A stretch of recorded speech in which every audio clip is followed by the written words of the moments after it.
Hallelujah. Thank you Jesus. விலகாத மேகம் நீ, முன் செல்லும் மேகம் நீ, விலகாத மேகம் நீ, முன் செல்லும் மேகம் நீ. ஆவியானவரே, அன்பின் ஆவியானவரே, வல்ல ஆவியானவரே, தெளிவின் ஆவியானவரே, மகிமையின் ஆவியானவரே, அன்பின் ஆவியானவரே, வல்ல ஆவியானவரே, தெளிவின் ஆவியானவரே.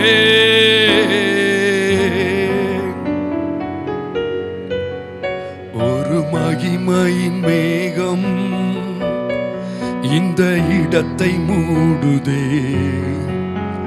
ஒரு மகிமையின் மேகம் என் ஜனத்தை மூடுதே, ஒரு மகிமையின் மேகம் இந்த இடத்தை மூடுதே, ஒரு மகிமையின் மேகம்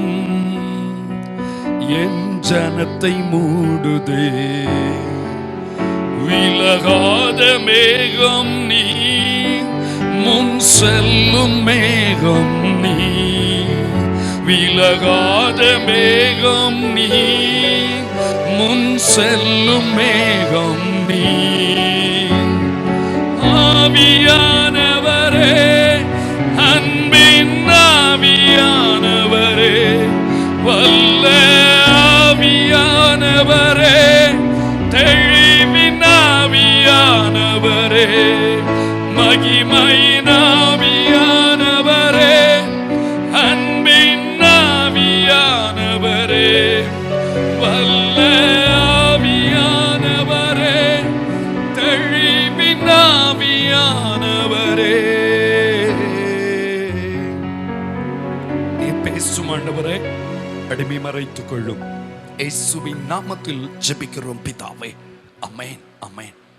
ஆண்டவரும் இரட்சகருமாகிய இயேசு கிறிஸ்துவின் நாமத்திலே கர்த்தரின் சமூகத்திலே கர்த்தரை ஆராதிக்கும் பொருட்டு அமர்ந்து ஆண்டவரை ஆராதித்துக் கொண்டிருக்கிற உங்களை மனதார வாழ்த்துகிறோம்.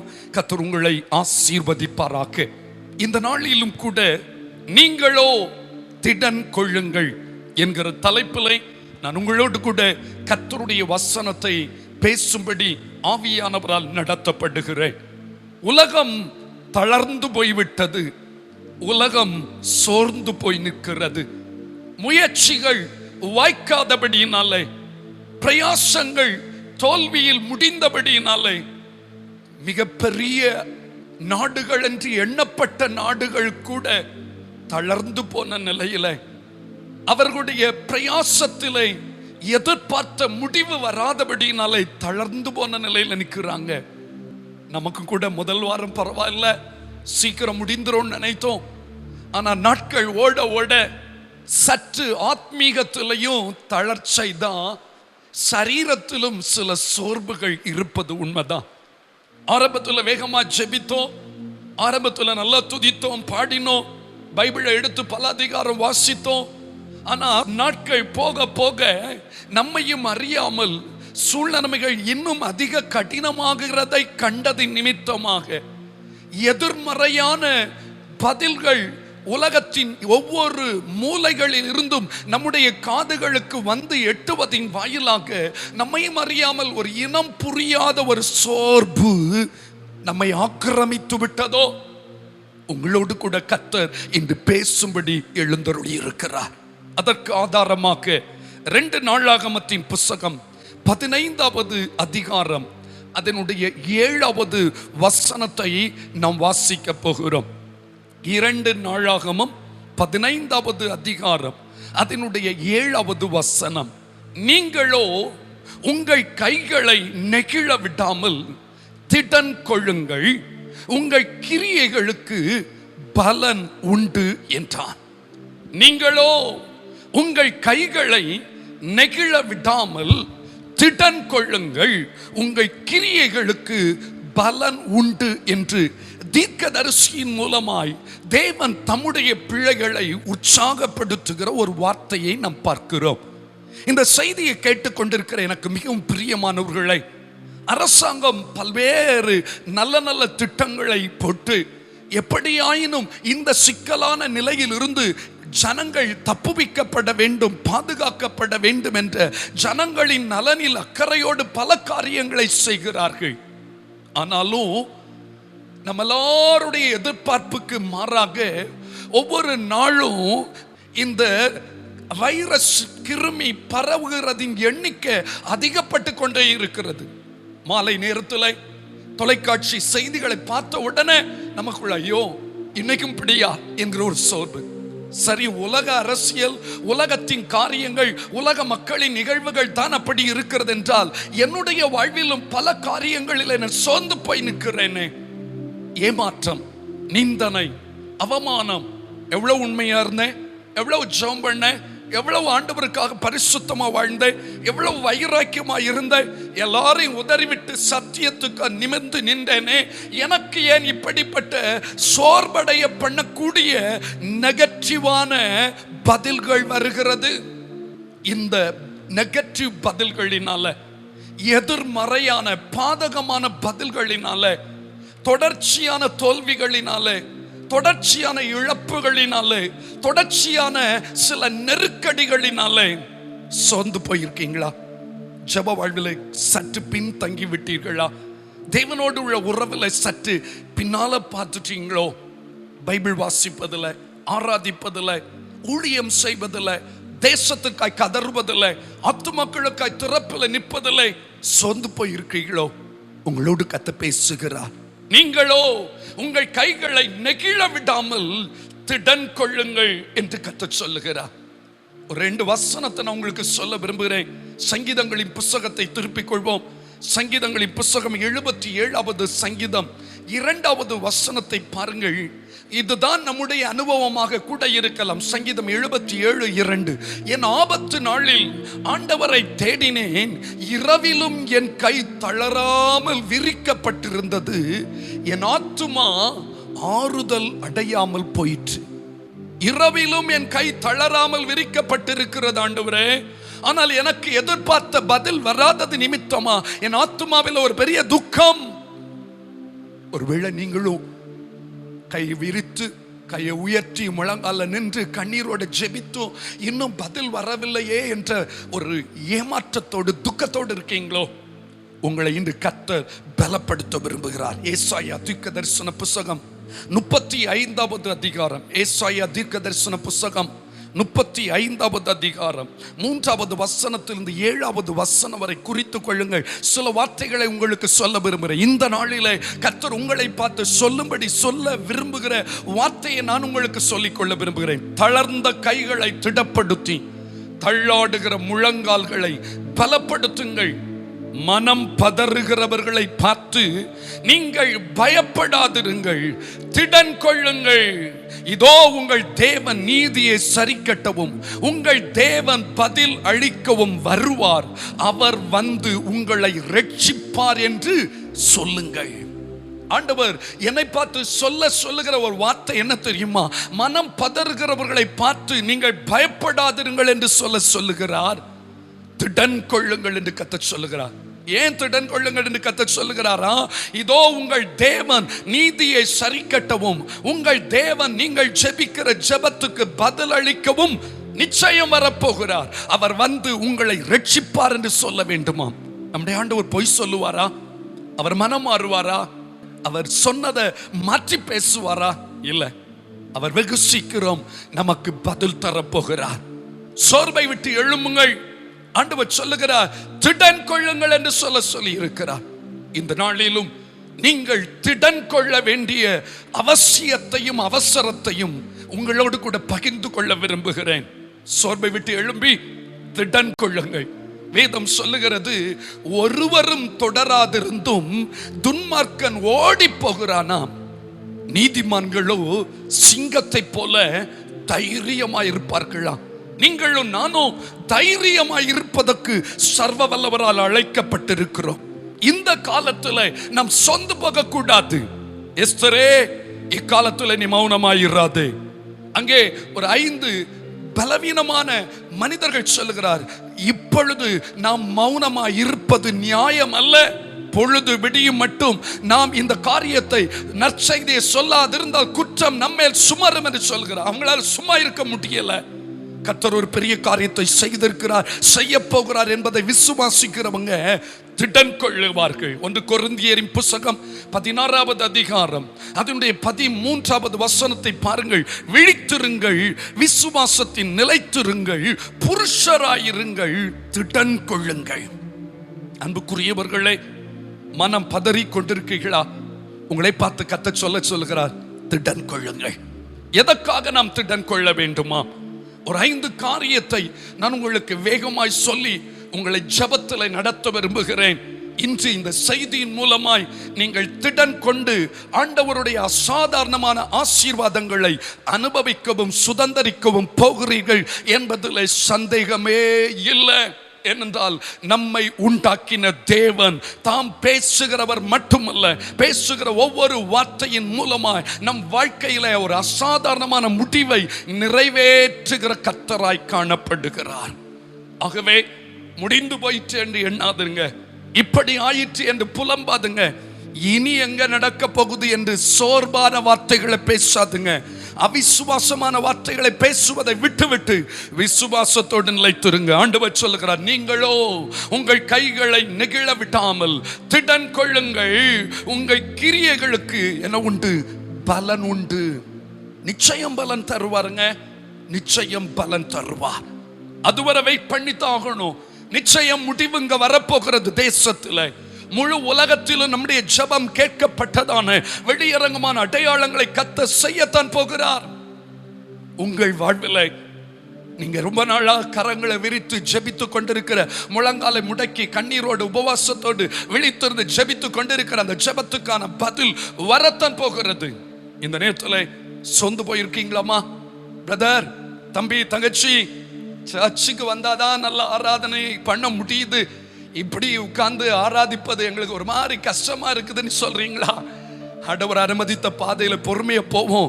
நிச்சயமா இந்த சூழ்நிலையை மாற்ற போகிறார் கர்த்தர். மறுபடியும் தேவனுடைய ஆலயத்தில் வந்து நாம் கர்த்தரை ஆராதிக்கக்கூடிய அந்த ஆசீர்வாதத்தின் நாட்களை நாம் அனுபவிக்க போகிறோம். அதுதானே நம்முடைய வாஞ்சை, அதுதானே நம்முடைய கண்ணீர், அதுதானே நம்முடைய ஊக்கமான ஜெபம். அதை கர்த்தர் செய்யாமல் இருப்பாரோ? நிச்சயம் செய்வார். ஆண்டவர் சொல்கிறார், நீங்களோ உங்கள் கைகளை நெகிட விடாமல் திடன் கொள்ள வேண்டுமா? திடன் கொள்ள வேண்டுமா? தைரியப்பட வேண்டிய ஒரு காலத்தில் காணப்படுகிறோம். எதற்காக திடன் கொள்ள வேண்டுமா? 5 காரியத்தை நான் உங்களோடு கூட வேதத்திலிருந்து காண்பிக்க விரும்புகிறேன். வேதாகமத்தை என்னோடு திருப்பிக் கொள்ளுங்கள். முடியுமானா நீங்க வீடுகளில் ஒரு நோட்டில் இந்த பாயிண்ட்ஸை எழுதி வைத்துக் கொள்ளுங்க. அதை பிற்பாடு தியானித்து பாருங்க. அது உங்கள் ஆத்மீக ஜீவியத்தில் ஒரு ஆழமான ஒரு அனலை பற்றி எறிய பண்ணும் என்பதில் சந்தேகம் கிடையாது. 2 நாளாகமத்தின் புத்தகம் 15வது அதிகாரம் 8வது வசனத்தை பாருங்கள். இங்கு ஒரு மனிதன் திடன் கொண்டு செய்த காரியத்தை நான் உங்களுக்கு சுட்டி காண்பிக்க விரும்புகிறேன். ஆசா இந்த வார்த்தைகளையும் தீர்க்கதரிசியாகிய ஓதேதின் தீர்க்க தரிசனத்தையும் கேட்டபோது அவன் திடன் கொண்டு அருவருப்புகளை யூதா பென்யமீன் தேசம் அனைத்திலும் எப்ராயிம் மலை தேசத்தில் தான் பிடித்த பட்டணங்களிலும் இருந்து அகற்றி கர்த்தருடைய மண்டபத்தின் முன் இருக்கிற கர்த்தருடைய பலிபீடத்தை என்ன செய்தானா? புதுப்பித்தானா. பலிபீடத்தை புதுப்பிப்பதற்கு நீங்களும் நானும் திடன் கொள்ள வேண்டும். இங்கே ஒரு ராஜா செய்கிற காரியத்தை பாருங்கள். அந்த தீர்க்கதரிசி சொல்லுகிறார், நீங்களோ உங்கள் கைகளை நெகிழ விடாமல் திடன் கொள்ளுங்கள், உங்கள் கிரியைகளுக்கு பலன் உண்டு என்று சொன்ன உடனே அந்த மனிதனுக்குள்ள ஒரு இனம் புரியாத ஒரு புது பலன் வந்தது. இன்றும் உங்களுக்குள்ளே வந்திருக்கிறதல்லவோ? ஒரு புது உற்சாகம் வந்திருக்கிறதல்லவோ? ஒரு கம்பீரம் உங்கள் தலையில இறங்கி இருக்கிறதல்லவோ? எதற்காக தெரியுமா? இப்பொழுது நாம் முதலாவது எதற்காக திடன் கொள்ள வேண்டும் தெரியுமா? உங்கள் வாழ்வில் இருக்கிற, உங்கள் குடும்ப எல்லைக்குள் இருக்கிற நம்முடைய சமுதாயத்தில் இருக்கிற அருவருப்புகளை அகற்றி போடுவது மட்டுமல்ல, நம்முடைய உள்ளமாகிய பலிபீடத்தை அவருக்கு உகந்ததாக புதுப்பித்து விட வேண்டிய ஒரு பெரிய காரியத்தை கர்த்தர் நம்மிடத்தில் எதிர்பார்க்கிறார். இந்த அநேகருடைய ஜீவியம் தகர்ந்து போய் கிடக்கிறது, அநேகருடைய பரிசுத்தம் தகர்ந்து போய் கிடக்கிறது, அநேகருடைய துதியின் அனுபவம் தகர்ந்து போய் கிடக்கிறது. ஸ்தோத்திரம். ஆண்டவரை மகிமைப்படுத்துகிற அந்த மென்மையான அனுபவத்தை சத்துரு சோர்வு என்கிற ஒரு பெரிய கல்லை கொண்டு வந்து தகர்த்தறிந்து போட்டு இருக்கிறார். இன்று கர்த்தர் சொல்லுகிறார், அந்த தகர்ந்து கிடக்கிற பலிபீடத்தை நீங்களும் நானும் புதுப்பித்து கட்ட வேண்டும்.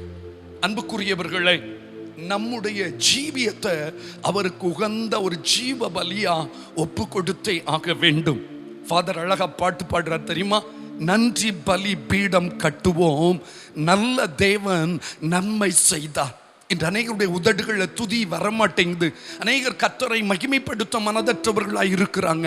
அருவருப்புகள் எல்லாம் அகற்றாதபடிக்கு இருக்கிற நிலையிலேயே கர்த்தரை மகிமைப்படுத்த விரும்புகிறார்கள். அதை கர்த்தர் அங்கீகரிக்க மாட்டார். உனக்குள்ளே இருக்கிற தேவன் விரும்பாத அருவருப்பான கிரியைகள், அருவருப்பான சிந்தனைகள், அருவருப்பான பேச்சுகள், அருவருப்பான இச்சைகளை எல்லாவற்றையும் அகற்றி போட்டுவிட்டு தேவனுக்கு ஏற்கிற பலிகளாகிய உங்கள் உதடுகளின் பலிகளாகிய ஸ்தோத்திர பலியை கர்த்தருக்கு செலுத்த வேண்டியது அவசியமா இருக்குது. தகர்ந்த பலிபீடங்கள் இன்று புதுப்பிக்கப்பட்டு கட்டப்படுமையானா கர்த்தர் அதன் நடுவில் அக்கினியை இறங்க செய்வார்.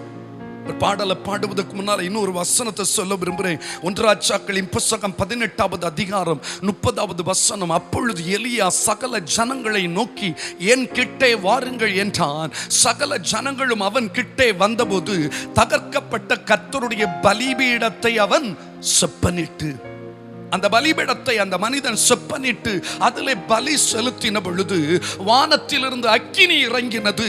அதை சுற்றிலும் இருந்த ஜனங்கள் எல்லாரும் கர்த்தரே தேவன், கர்த்தரே தேவன் என்று முழங்கினார்கள்.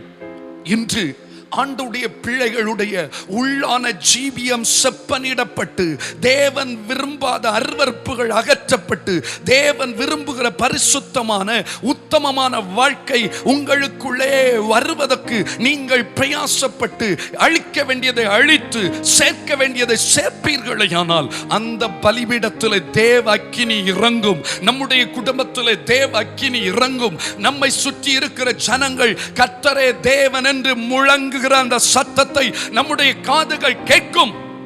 அதான் நம்முடைய தேச பிதா காந்தி அடிகள் இப்படி சொன்னாரா, கிறிஸ்தவர்கள் எல்லாரும் கிறிஸ்துவை போல வாழ ஆரம்பித்து விட்டால் இந்தியா கிறிஸ்தவ நாடாக மாறுவதை எந்த சக்தியாலும் தடுக்க முடியாது என்று சொன்னாராம். எவ்வளவு உண்மை, எவ்வளவு உண்மை. நாம ஆண்டவரை பிரதிபலிக்கிறவர்களாய் அவருடைய சாயலை வெளிப்படுத்துகிறவர்களாய் காணப்படுவோம். ஏன்னா நிச்சயமா நான் சொல்ல முடியும், நம்மை சுற்றி இருக்கிறவர்கள் கர்த்தரே தேவன் என்பதை உணர்வார்கள். நாம் சொல்லுவதை விட நம்முடைய வாழ்க்கை அதிகமானவற்றை சுற்று வட்டாரத்தில் செய்து முடிக்கக்கூடிய வல்லமை உள்ளது. மறந்து விடாதிருங்க. எனக்கு மிகவும் பிரியமானவர்களே, இந்த நாளில் எதற்காய் திடன் கொள்ள வேண்டுமாம்? தகர்ந்து கிடக்கிற பலிபீடமாகிய உன்னுடைய வாழ்க்கையை ஆண்டவருக்கு உகந்த பலிபீடமாய் செப்பனிட்டு பழுது பார்த்து அவர் அங்கீகரிக்கிற அவருடைய அக்கினி இறங்கக்கூடிய ஒரு உள்ளமாய் உன் உள்ளத்தை மாற்றுவதற்குத்தான் திடன் கொள்ள வேண்டும். என்ன செய்தி, என்ன பிரயோஜனம் என்று சொல்வதை விட்டுவிட்டு நான் அவருக்கு உகந்தவனாய் அவருக்கு விருப்பமற்றவற்றை அகற்றிவிட்டு அவர் என்னுடைய உள்ளத்தில் வாசம் பண்ணுவதற்கு ஏதுவாய் என் உள்ளமாகிய பலிபீடத்தை செப்பனிடுவேனே. ஆனால் நிச்சயம் எலியாவின் நாட்களில் அந்த பலிபீடத்தில் அக்கினி இறங்கினது போல் இந்த நாட்களில் என் வாழ்க்கையில, என் குடும்பத்தில், என்னுடைய திருச்சபையில், என்னுடைய பட்டணத்தில் தேவ அக்கினி இறங்கும். சுற்று வட்டாரத்தில் இருக்கிறவர்கள் கர்த்தரே தேவன் என்று சொல்லக்கூடிய ஒரு அசாதாரணமான எழுப்புதல் பற்றி பிடித்துவிடும். ஆண்டவர் சொல்லுகிறார், நீங்களோ உங்கள் கைகளை நெகிழ விடாமல் திடன் கொள்ளுங்கள். எதற்கு? அருவருப்புகளை அகற்றி தகர்ந்து போன பலிபீடத்தை செப்பனிட்டு புதுப்பிப்பதற்கு. சொல்வோமா? நன்றி பலிபீடம் கட்டலாமா? ஹல்லேலூயா. நன்றி பலிபீடம் கட்டுவோம், நல்ல தேவன் நன்மை செய்தார். நன்றி பலிபீடம் கட்டுவோம், நல்ல தேவன் நன்மை செய்தார். செய்த நன்மை ஆயிரங்கள் சொல்லி சொல்லி பாடுவே, செய்த நன்மை ஆயிரங்கள் சொல்லி சொல்லி பாடுவே. நன்றி தகப்பனே, நன்மை செய்தீரே. நன்றி தகப்பனே, நன்மை செய்தீரே.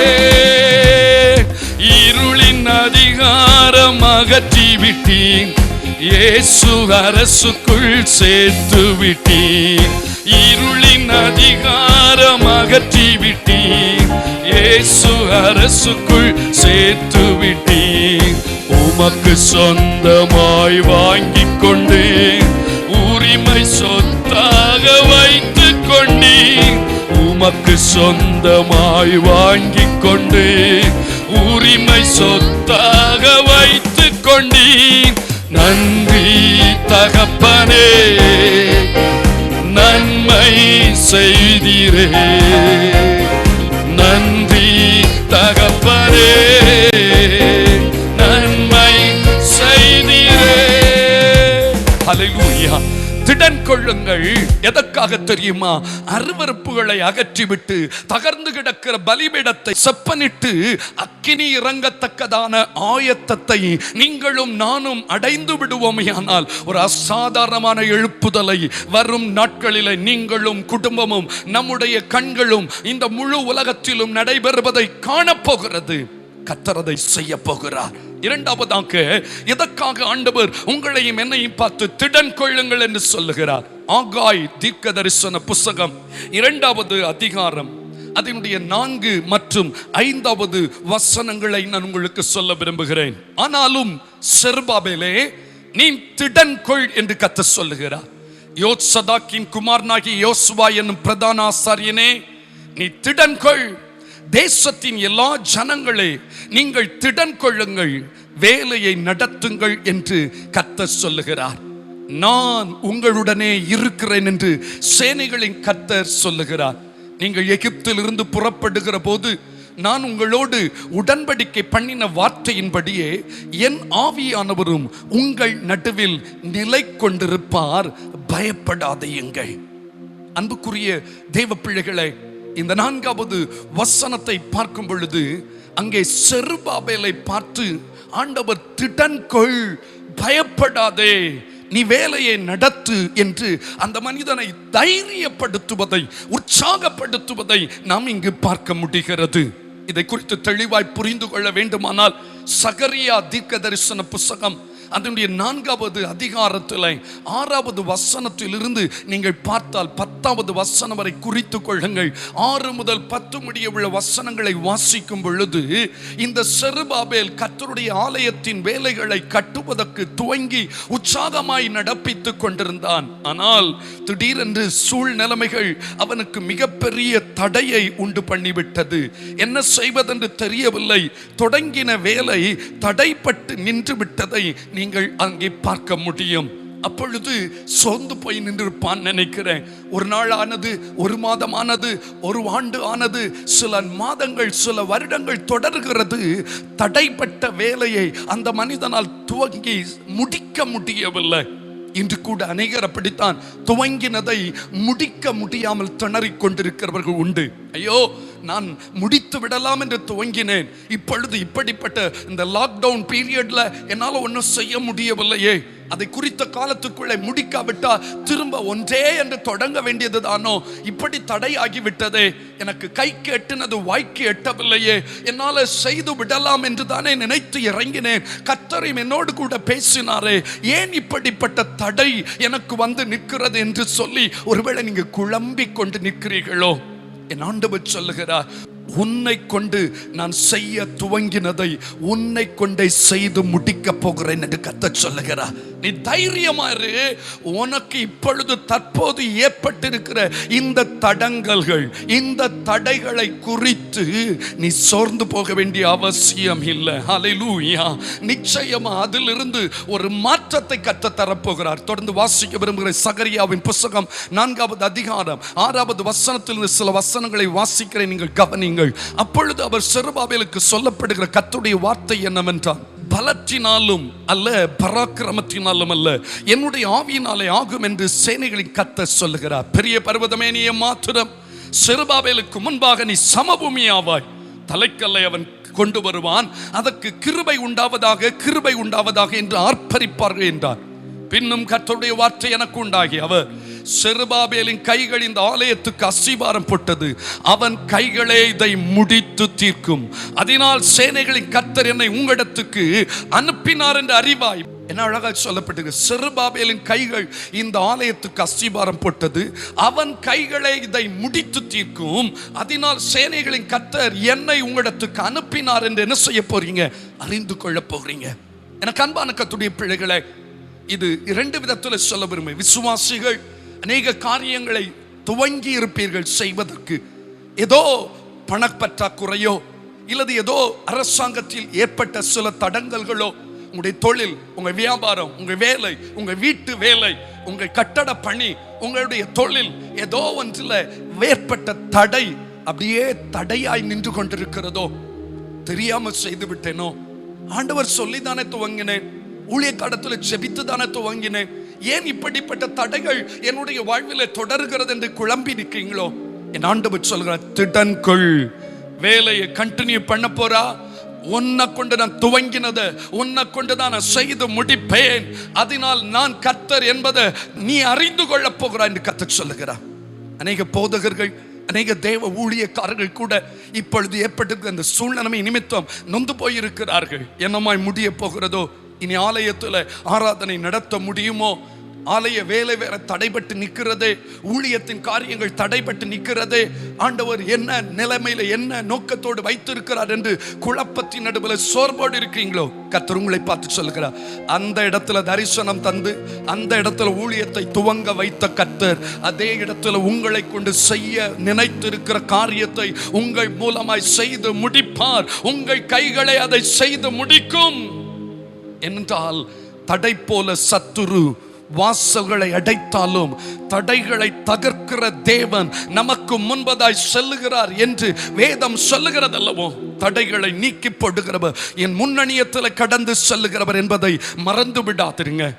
ஆண்டவருடைய நாமத்தில் சொல்லுகிற, வாசலை அடைத்தாலும் தடைகளை உடைக்கும் நீர் என் முன்னாய் நடந்து செல்ல போகிறேன். யார் யாருடைய காரியங்கள் அப்படி பிளாக் ஆனது மாதிரி நிக்குதோ, ஆண்டவர் அதை தகர்த்து போட்டு நீங்க முன்னேறி செல்லக்கூடிய, அந்த காரியத்தை செய்து முடிக்கக்கூடிய திராணி உள்ளவர்களாய் உங்களை மாற்ற போகிறார். பாருங்கள், செருபாபேல் தொடங்கினது உண்மை, இடையில தடை வந்தது உண்மை. ஆனால் அதே மனிதனுடைய கைகளே அந்த ஆலயத்தை கட்டி முடித்தது மட்டுமல்ல, முந்தின ஆலயத்தின் மகிமையை பார்க்கிலும் அந்த பிந்தின ஆலயத்தின் மகிமை பெரிதாய் இருந்ததையும் தேசம் ஆசீர்வதிக்கப்பட்டதையும் அந்த மனிதன் அனுபவித்தான். ஹல்லேலூயா. எல்லாரும் சொல்லுவோமா? தடை போல சத்துரு வாசலை அடைத்தாலும் தடைகளை உடைக்கும் நீர் என் முன்னாய் நடந்து செல்வீர். தடை போல சத்துரு வாசலை அடைத்தாலும் தடைகளை உடைக்கும் நீர் என் முன்னாய் நடந்து செல்வீர். எனக்காக ஆயத்தம் பண்ணினதை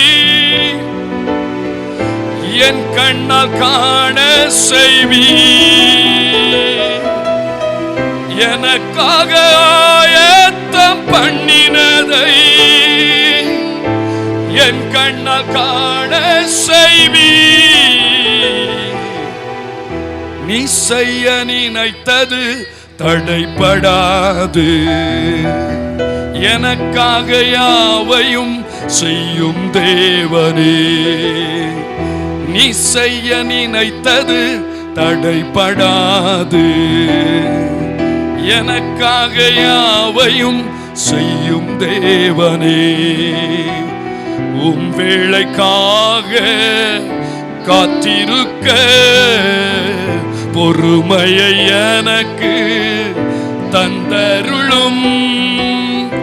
உம் வேளைக்காக காத்திருக்க பொறுமையை எனக்கு தந்தருளும். நிச்சயமா பொறுமையோடு காத்துருங்க. உங்கள் கைகளே அதை செய்து முடிக்கக்கூடிய ஒரு பாக்கியத்தை கர்த்தர் நிச்சயம் தருவார். உங்களை கொண்டு தொடங்கினதை உங்களை கொண்டு அவர் நிறைவேற்றி முடிப்பார். ஆகையால் திடன் கொள்ளுங்கள். மூன்றாவதாக எதற்காய் நாம் திடன் கொள்ள வேண்டும்? ஆண்டவர் சொல்லுகிறார் பாருங்கள். யோவான் எழுதின சுவிசேஷம் 16வது அதிகாரம் அதனுடைய 33வது வசனத்தின் பின் பகுதியை நான் உங்களுக்கு வாசிக்க விரும்புகிறேன். உலகத்தில் உங்களுக்கு உபத்திரவம் உண்டு, ஆனாலும் திடன் கொள்ளுங்கள், நான் உலகத்தை ஜெயித்தேன் என்றார். உலகத்தில் உங்களுக்கு உபத்திரவம் உண்டு, ஆனாலும் திடன் கொள்ளுங்கள், நான் உலகத்தை ஜெயித்தேன் என்றார். ஆண்டவருடைய பிள்ளைகள் உலக வாழ்வில் உபத்திரவத்தின் பாதையின் வழியாகத்தான் உன்னதத்தை அடைய முடியும் என்று வேதம் தெளிவாய் சொல்லுகிறது. இந்த அநேகர் வசனத்தை தவறாய் புரிந்து கொண்டிருக்கிறார்கள். ஆண்டவரை சொந்த இரட்சகராய் ஏற்றுக்கொள்ளும் பொழுது, ஆண்டவருக்கு தங்கள் வாழ்வை ஒப்பு கொடுக்கும் பொழுது ரட்சிப்பின் சந்தோஷம் நமக்கு கடந்து வருகிறது, மகிழ்ச்சி தான். ஆனால் அவர் அனுமதிக்கிற பாதைகள் எப்பொழுதும் மகிழ்ச்சியாயிருக்கும் என்று எண்ண முடியாது. பாருங்கள், இந்த 2020 என்று சொன்ன பொழுது சந்தோஷமாகத்தான் இருந்தது. ஆனால் பாதைகள் மிக கடினமா இருக்குது. உலகத்தில் வாழ்கிறது வரை நமக்கு உபத்திரவங்கள் உண்டு. ஏனென்றால் அதிலும் சிலரை விசேஷமா கர்த்தர் உபத்திரவத்தின் குகையில தான் கர்த்தர் தெரிந்தெடுத்து இருக்கிறாராம். ஏசாயா தீர்க்கதரிசன புஸ்தகம் 48வது அதிகாரம் 10வது வசனத்தை பாருங்கள். இதோ உன்னை புடமிட்டேன், வெளியே போலல்ல, உபத்திரவத்தின் குகையிலே உன்னை தெரிந்து கொண்டேன். தெரிந்து கொள்ளும் பொழுதே அந்த உபத்திரவத்தின் அனுபவத்துக்குள்ளே இருந்துதான் கர்த்தர் தெரிந்து கொண்டாராம். ஏன் தெரியுமா? உபத்திரவம் இல்லாத ஒரு ராஜ்யத்துக்கு நம்மை கொண்டு போய் சேர்ப்பதற்கு, அந்த ராஜ்யத்துக்கு போவதற்கு வழி எந்த வழி தெரியுமா? உபத்திரவம் என்கிற வழிதான். அப்போஸ்தலர் நடவடிக்கைகள் 14ஆம் அதிகாரம் 22வது வசனத்தை பார்க்கும் பொழுது, நாம் அநேக உபத்திரவங்களின் வழியாய் தேவனுடைய ராஜ்யத்தில் பிரவேசிக்க வேண்டும் என்று சொன்னார்கள். ஆண்டவருக்கு பிரியமா நடக்கிறீங்களா? ஆண்டவரை பிரியப்படுத்துகிற வாழ்க்கை வாழ விரும்புறீங்களா? அப்படியான இந்த உலகம் உங்களை பகைக்கும். உண்மையான தேவ பிள்ளைகளை இந்த உலகம் பகைக்க தான் செய்யும். உலகத்தில் பிரச்சனைகள் வரத்தான் செய்யும். ஆனா ஆண்டவர் சொல்லுகிறார், திடன் கொள், சொந்து போகாத. உலகத்தில் பிரச்சனை வந்த உடனே தளர்ந்து போகாத. நான் உலகத்தை ஜெயித்தவர் உன்னோடு கூட இருக்கிறேன். ஜெயித்தவர் நம்மோடு கூட இருக்கும் பொழுது நாம் ஜெயிப்பது அதிக நிச்சயம். தோல்வி கிடையாது. இந்த சூழ்நிலையையும் நாம ஜெயிக்க போகிறோம். இந்த உலகத்தில் வந்திருக்கிற இந்த இக்கட்டான சூழ்நிலையையும் நீங்களும் நானும் ஜெயிக்க போகிறோம். ஏன் தெரியுமா? உங்களை உபத்திரவத்தின் குகையிலே தெரிந்து கொண்ட உன்னத தேவன் உங்கள் பட்சத்தில் நின்று கொண்டிருக்கிறார். வெளிப்படுத்தின விசேஷம் 2ஆம் அதிகாரம் 10வது வசனம் சொல்லுகிறது, நீ படப்போகிற பாடுகளை குறித்து எவ்வளவும் பயப்படாதே. இதோ நீங்கள் சோதிக்கப்படும் பொருட்டாக பிசாசானவன் உங்களில் சிலரை காவலில் போடுவான். 10 நாள் உபத்திரவப்படுவீர்கள். ஆகிலும் நீ மரணவர் என்ற உண்மையாயிரு, அப்பொழுது ஜீவ கிரீடத்தை உனக்கு தருவேன். இந்த உபத்திரவம் ஒரு குறிப்பிட்ட காலத்திலே தான் நமக்கு உண்டு. அதுக்கப்புறம் நித்திய ராஜ்யத்தில் ஜீவ கிரீடம் நமக்கு தரப்போகிறார். இந்த உபத்திரவம் உன்னை உருக்குலைப்பதற்கல்லங்க, உங்களை உருமாற்றுவதற்குத்தான். ஆண்டவர் அந்த சூழ்நிலையை அனுமதித்தால் அந்த சூழ்நிலையை ஜெயிப்பதற்கு வேண்டிய ஆவியின் பலனையும் அவர் உங்களுக்கு தந்திருக்கிறார். திடன் கொள்ளுங்கள், உலகத்தை ஜெயிப்பதற்கு. திடன் கொள்ளுங்கள், பலிபீடத்தை புதுப்பிப்பதற்கு. திடன் கொள்ளுங்கள், தொடங்கினதை முடிப்பதற்கு. திடன் கொள்ளுங்கள், உலகத்தில் இருக்கிற இந்த உபத்திரவத்தின் பாதையை ஜெயித்து உன்னதரின் சமூகத்தின் உச்சிதங்களை நம்ம சுதந்தரித்துக் கொள்வதற்கு. கர்த்தர் உங்களை இன்று தைரியப்படுத்துகிறார்.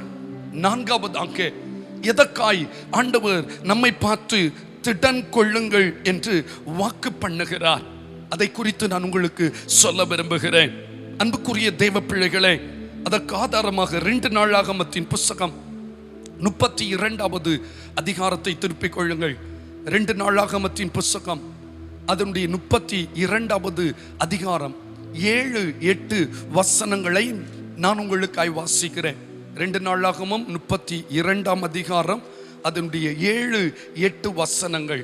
நீங்கள் திடன் கொண்டு தைரியமாயிருங்கள். அசீரியா ராஜாவுக்கும் அவனோடு இருக்கிற ஏராளமான கூட்டத்திற்கும் பயப்படாமலும் கலங்காமலும் இருங்கள். அவனோடு இருக்கிறவர்களை பார்க்கிலும் நம்மோடு இருக்கிறவர்கள் அதிகம். அவனோடு இருக்கிறது மாம்ச புயம், நமக்கு துணை நின்று நம்முடைய யுத்தங்களை நடத்த நம்மோடு இருக்கிறவர் நம்முடைய தேவனாகிய கர்த்தர்தானே என்று சொல்லி அவர்களை தேற்றினான். யூதாவின் ராஜாவாகிய எசேக்கியா சொன்ன இந்த வார்த்தைகளின் மேல் ஜனங்கள் நம்பிக்கை வைத்தார்கள். நான்காவதாக, எதற்காய் திடன் கொள்ள வேண்டுமாம்? நமக்கு எதிராய் நிற்கிற இந்த சத்துருவின் சூழ்ச்சிகளை முறியடித்து ஜெயிப்பதற்கு திடன் கொள்ள கர்த்தர் சொல்லுகிறார். சோர்ந்து போவோமையானா நாம ஜெயமற்றவர்களாய் மாறிவிடுவோம். இந்த வசனங்களை தெளிவாய் பாருங்கள். நீங்கள் திடன் கொண்டு தைரியமாயிருங்கள் என்று தேவ மனிதன் தைரியப்படுத்துகிறார். ஏன்? அவனோடு இருக்கிறவர்களை பார்க்கிலும் நம்மோடு இருக்கிறவர்கள் அதிகம் என்று சொல்லப்பட்டிருக்கிறது. இன்றும் ஆண்டுடைய பிள்ளைகளுக்கு சத்துருக்கள் அதிகம் தான் இருக்கிறாங்க. சாத்தான் ஒரு பக்கம் எழும்பி வருகிறான், அதே நேரத்தில் அநேக சத்துருக்களும் எழும்புகிறார்கள்.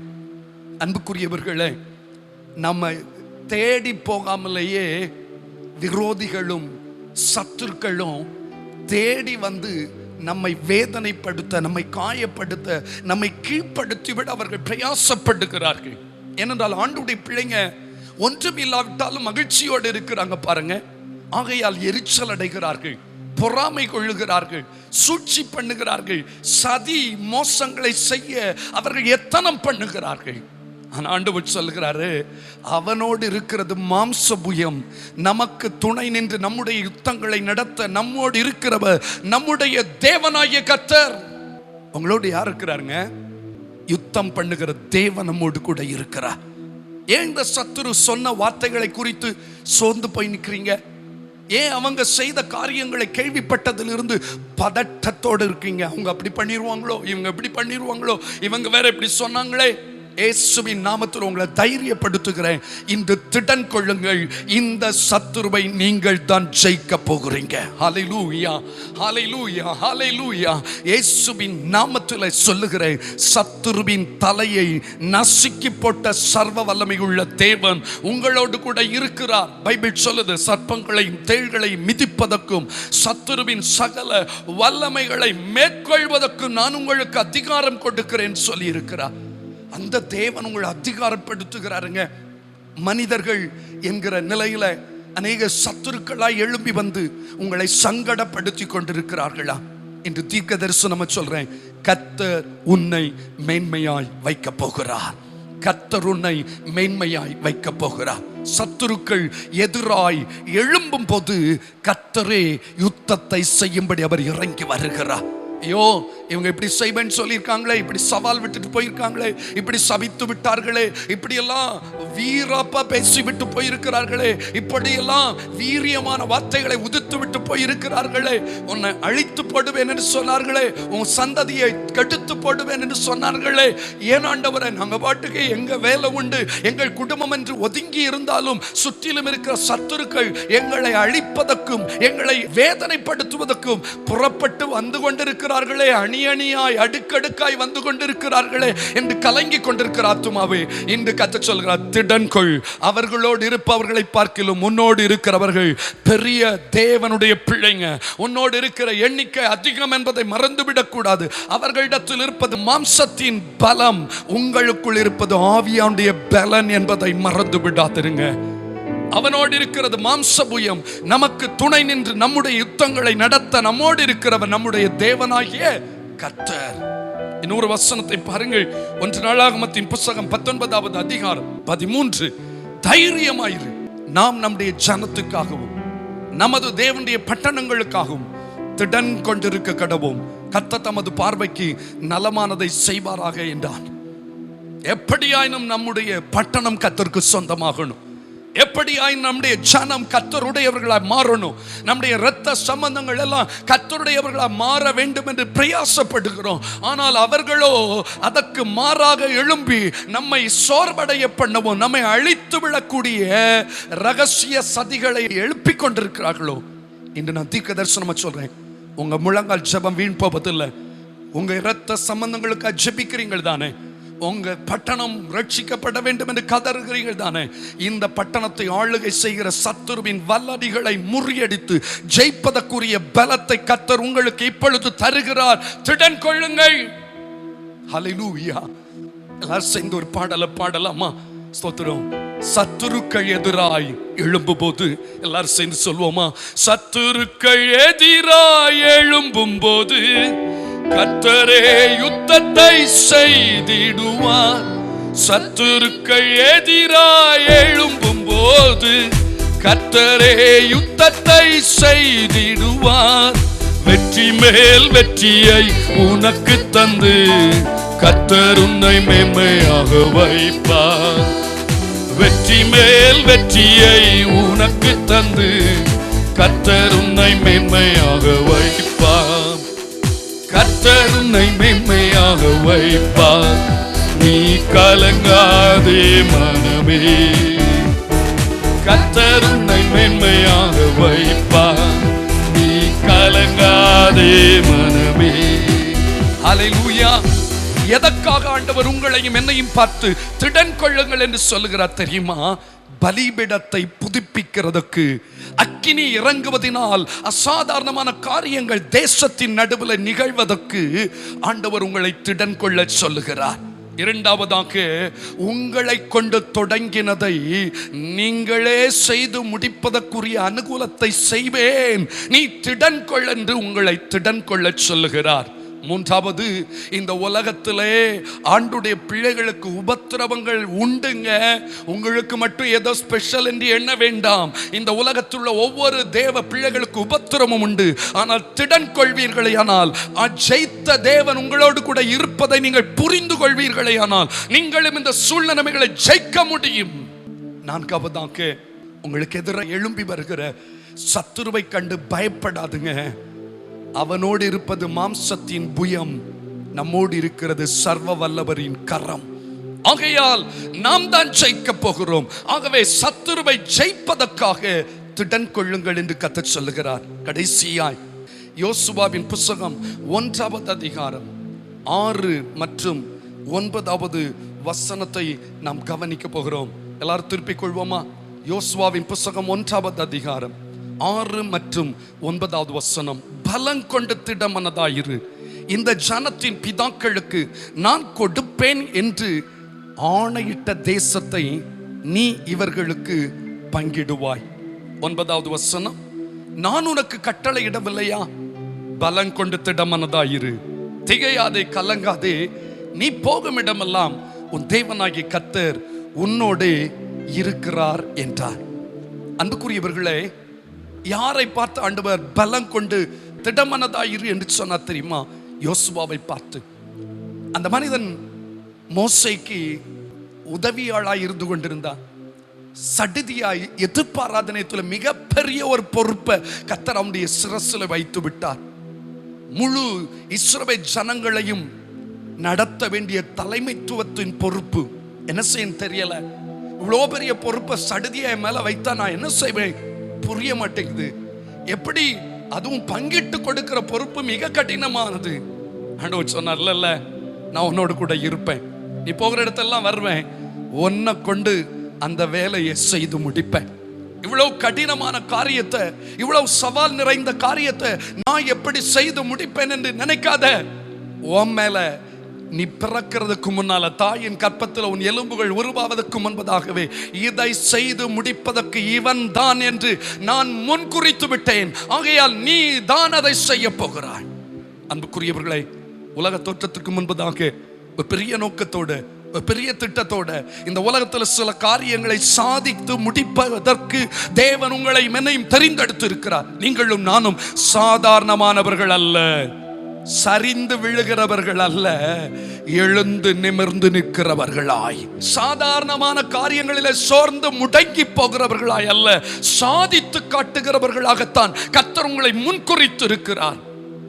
பெரிய பொறுப்பு வந்து விட்டது, இவ்வளவு பெரிய காரியத்தை, இவ்வளவு பெரிய பிரச்சனையை நான் எப்படி ஓவர் கம் பண்ண முடியும் என்று குழம்பாதுங்க. தேவ திட்டத்தை நிறைவேற்றுவதற்கு உங்களை கர்த்தர் திடன் கொள்ள சொல்லுகிறார். திடன் கொள், ஓ மூலமா தான் அந்த திட்டம் நிறைவேற போகிறது. நாட்கள் ஓடிவிட்டதே, வருடங்கள் கடந்து விட்டதே, பலவீனமாகிவிட்டேனே, திறமை இல்லாம போயிட்டே, இனி என்ன கொண்டு செய்வாரா, என் மேல இருக்க அழைப்பு நிறைவேறுமா என்று கலங்காதுங்க. திடன் கொள்ளுங்க. யோசுவா அதிர்ச்சி அடைந்தான், ஆனா கர்த்தர் வார்த்தையை கொடுத்தார், வாக்கு தத்தத்தை கொடுத்தார், கூட இருந்தார், தைரியப்படுத்தினார், முதிர்ச்சி அடைந்து முழுமையாய் வெற்றி கொண்டான். நிச்சயமா சூழ்நிலைகளை குறித்து அதிர்ச்சி அடையாதுங்க. அதை ஜெயித்து காட்டுவதற்கு, அதை செய்து முடிப்பதற்கு, அதை வெற்றி சுரப்பதற்கு வேண்டிய முதிர்ச்சியான அறிவை, கிருபையை தேவன் தந்து உங்களை ஜெயம் கொள்ள வைக்க போகிறார். நீங்களோ உங்கள் கைகளை நெகிழ விடாமல் திடன் கொள்ளுங்கள். உங்கள் கிரியைகளுக்கு பலன் உண்டு என்று கர்த்தர் சொல்லுகிறார். தைரியப்படுறீங்களா? திடன் கொள்றீங்களா? முழங்கால் படிட்டு போகிறோம். ஆண்டவரே, எதற்காய் நீ திடன் கொள்ள சொன்னி தெரியுமா? முதலாவதாக என்னுடைய அருவருப்புகளை அகற்றிவிட்டு பலிபீடமாகி என்னுடைய வாழ்க்கையை உமக்கு உகந்ததாய் புதுப்பிப்பதற்கு திடன் கொள்ள சொல்லுகிறார். இரண்டாவது, என்னிடத்தில் துவங்கும்படி சொன்ன அந்த துவங்கின காரியத்தை என்னை கொண்டு செய்து முடிப்பதற்கு திடன் கொள்ள செய்கிறார். மூன்றாவதாக, உபத்திரவங்களை மேற்கொள்வதற்கு என்னை திடன் கொள்ள செய்கிறார். நான்காவதாக, எனக்கு எதிரையாய் அணி அணியாய் எழும்பி வருகிற சத்துருவை ஜெயிப்பதற்கு திடன் கொள்ள சொன்னார். கடைசியாக, உலக தோற்றத்துக்கு முன்பதாகவே என் மேல வைத்திருக்கிற அந்த தேவ திட்டத்தை என்னை கொண்டுதான் நிறைவேற்றி முடிப்பதற்கு என்னை கர்த்தர் திடன் கொள்ள சொன்னார். தம்பி, தங்கச்சி, உங்க மூலமா தான் அந்த காரியம் நடக்க போகுது. என்னால முடியாதுன்னு சொல்லக்கூடாது. கர்த்தர் நீ போகிற இடத்துல உன்னோடு வருவார்.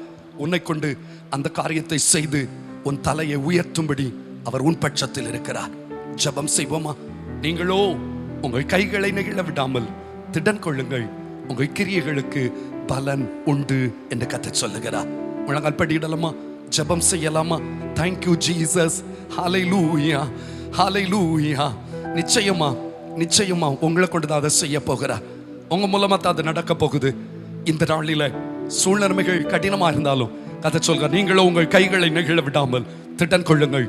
உங்கள் கிரியைகளுக்கு பலன் உண்டு. உங்கள் கிரியைகளுக்கு பலன் உண்டு. உங்கள் கிரியைகளுக்கு பலன் உண்டு. ஜெபத்தை கூட்டுங்க, துதிப்பதை அதிகப்படுத்துங்க, வேதத்தை வாசிப்பதை இன்னும் கூட்டுங்க, ராஜாமங்கள் எழும்பி ஜெபிங்க, ஊழிய செய்யுங்க, ஆத்துமாதாயம் பண்ணுங்க, ஆண்டவருடைய சுவிசேஷத்தை அறிவிங்க, அழைப்பை நிறைவேற்ற எழும்புங்க, ஆண்டவருடைய திட்டத்தோடு எழும்பி சொல்லுங்க. கர்த்தர் உங்களை கொண்ட ஒரு அசாதாரணமான காரியத்தை தேசத்தின் நடுவில் செய்ய போகிறார். தேசம் தேவனுடைய செயலை காணும் நாட்கள் தீவிரித்து விட்டது. நல்ல ஆண்டவரே, இந்த ஆராதனையில் பங்கெடுத்த ஒவ்வொருவருக்காய் ஜெபிக்கிறோம். ஒவ்வொருவரையும் உம்முடைய வசனத்தின் வாயிலாய் நீ தைரியப்படுத்தி அனுப்பி இருக்கிறேன். நீங்களோ உங்கள் கைகளை நிகழ விடாமல் திடன் கொள்ளுங்கள். உங்கள் கிரியைகளுக்கு பலன் உண்டு என்று சொன்னீர் அல்லவோ? பலன் இல்லாதது நிமித்தம் சோர்ந்து போய் இருக்கிறவர்களை பலன் உண்டு என்று நிச்சயம் கொடுத்து தைரியப்படுத்தி அனுப்புகிற இந்த நேரத்தில் உம்முடைய வலதுகரம் இவர்கள் சிரசில் அமர்ந்தபடியால் உமக்கு ஸ்தோத்திரம். இவர்கள் குடும்பத்தை ஆசீர்வதியும், இவருடைய பிள்ளைகளை ஆசீர்வதியும், இவருடைய வீட்டை, இவர்களுக்கு உண்டான யாவற்றை சுற்றிலும் வேலியடையும், இவர்களை பாதுகாத்துக் கொள்ளும். முழு உலகத்துக்காக ஜெபிக்கிறோம். சூழ்நிலைகள் வெகு சீக்கிரம் மாறுவதை எங்கள் கண்கள் காண செய்யும். நாங்கள் சோர்ந்து போயிருந்தோம், ஆனால் நீ திடப்படுத்தி அனுப்புகிற தயவிற்காய் ஸ்தோத்திரம். திடன் கொண்ட நாங்கள் ஒரு சாதனையாளர்களாய் மாறுவதை, உருமாறுவதை பரிசுத்த ஆவியானவர் உறுதிப்படுத்தக்கூடிய வெளியரங்கமான கிரியைகளை செய்ய போகிற ஸ்தோத்திரம். யாவரையும் ஆசீர்வதிக்கிறோம். இணையதளத்தின் மூலமாய், தொலைக்காட்சியின் மூலமாய், தூர பட்டணங்கள், தேசங்களிலே, வீடுகளிலே இருந்து இந்த ஆராதனை பங்கெடுத்தவர்களை ஆசீர்வதிப்பீராக. ஆசீர்வாதமாய் இருக்கட்டும். எங்களோடு கூட இருப்பவரும் எங்களை தைரியப்படுத்தி எங்களை ஜெயம் கொள்ள பண்ணுகிற தெய்வமாம் இயேசுவின் நாமத்தில் ஜெபிக்கிறோம். ஜெபம் கேளும் ஜீவனுள்ள நல்ல பிதாவே, ஆமென். என் ஆத்துமாவே கர்த்தரை ஸ்தோத்திரி, என் முழு உள்ளமையுடைய பரிசுத்த நாமத்தை ஸ்தோத்திரி. என் ஆத்துமாவே கர்த்தரை ஸ்தோத்திரி, கர்த்தர் செய்த சகல உபகாரங்களையும் மறவாதே. ஆமென். ஆசீர்வாதம் கர்த்தரும் உலக இரட்சகருமாகிய இயேசு கிறிஸ்துவின் கிருபையும் பிதாவாகிய தேவனுடைய அன்பும் பரிசுத்த ஆவியானுடைய அந்யோன்யமும் நம் அனைவரோடு மீண்டும் சதா காலங்களிலும் இயேசுவின் வருகை பரியந்தம் நிறைந்தும் நிலைத்தும் இருப்பதாக. ஆமென்.